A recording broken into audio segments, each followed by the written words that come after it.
G'day, I'm David A. Elliott. Now, I mentioned in my last video about Warren McCorriston that he was having a sentence hearing on the 21st of May 2021, and that shortly after that I'd issue a new video with an update on how that went. And this is that video. But before I talk about information related to the hearing, I'd firstly like to mention that someone has contacted me who used to work with Warren McCorriston at Daydream Island Resort, and he's given me a very brief view on his opinion of Warren McCorriston. Now, he states, "He struck me as a little creepy, but I couldn't believe the atrocities his past contains." Yes, seems he did seem a little bit sus to at least someone that knew him. But I would like to say, just because someone's creepy doesn't mean they've committed atrocities. But I guess someone who's capable of committing atrocities would appear a bit creepy, you'd expect, but not necessarily. Now, in the week of the 21st of May, there are actually 3 court listings for Warren McCorriston. The first is on the 19th of May, and it is a return of subpoena hearing. Similarly, on the 21st at 9 a.m. is another return of subpoena hearing, followed by his actual sentencing hearing. Now, the return of a subpoena hearing is usually in relation to documentation that has been subpoenaed in relation to the matter that is being heard, which in this case would be his sentencing hearing. Now, what those documents are, I do not know for certain. But given what I read in the Newcastle Herald in relation to the hearing, I suspect it may be something to do with what is mentioned there.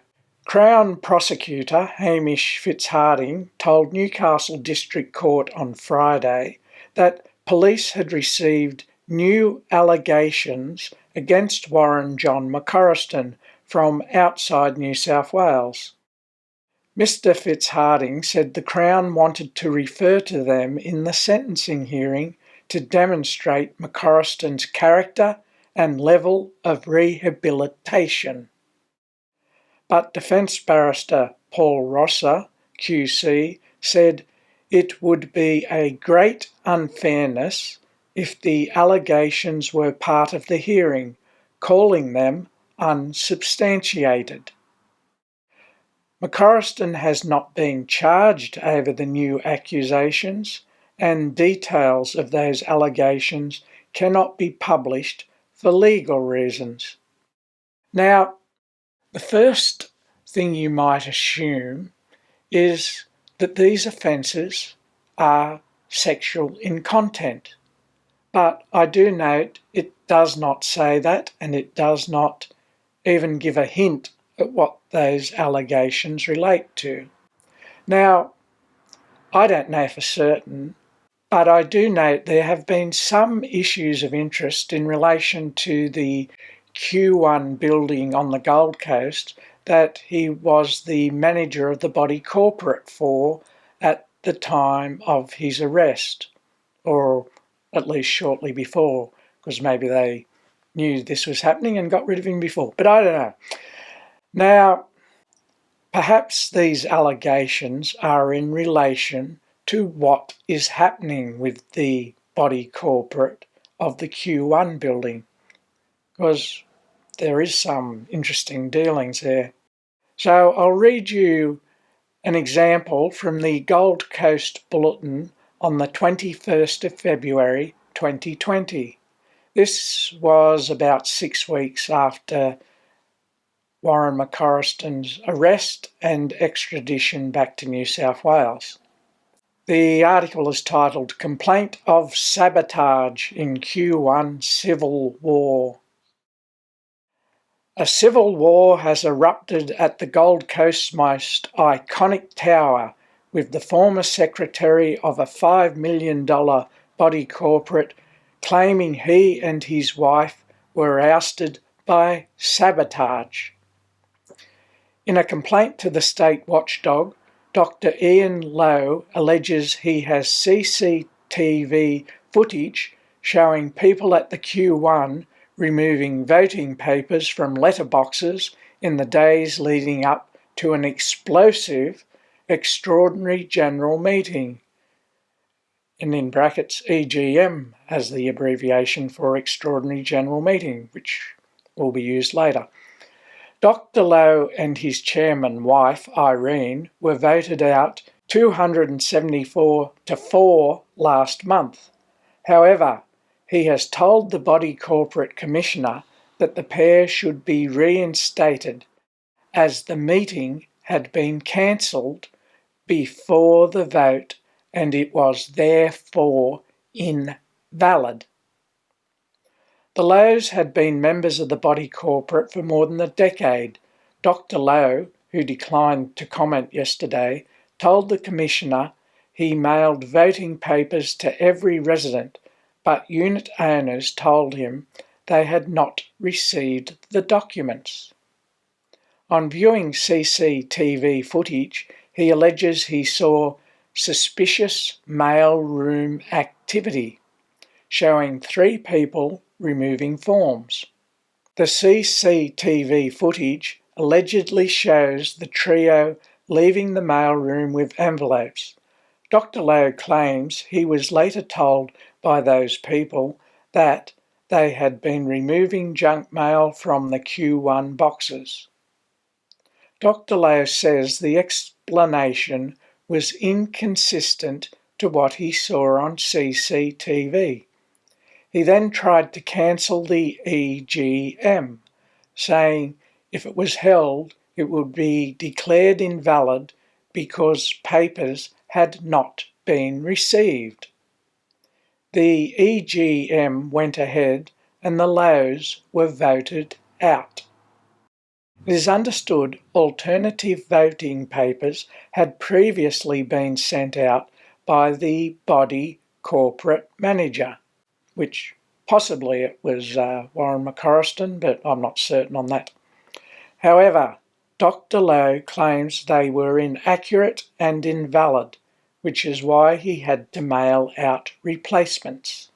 Members of the new body corporate committee did not respond to requests for comment yesterday, and it is not suggested anyone on the committee removed voting papers from letterboxes. Minutes from the first meeting 9 days after the vote on January 29 read, "The committee's position is that a dispute does not exist between the committee and Irene and Ian Lowe.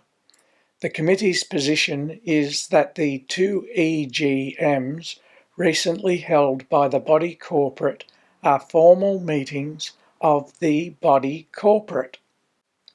The minutes also reveal a forensic auditor is investigating body corporate records and that the committee requested the return of master keys, laptops and body corporate records from the Lowes.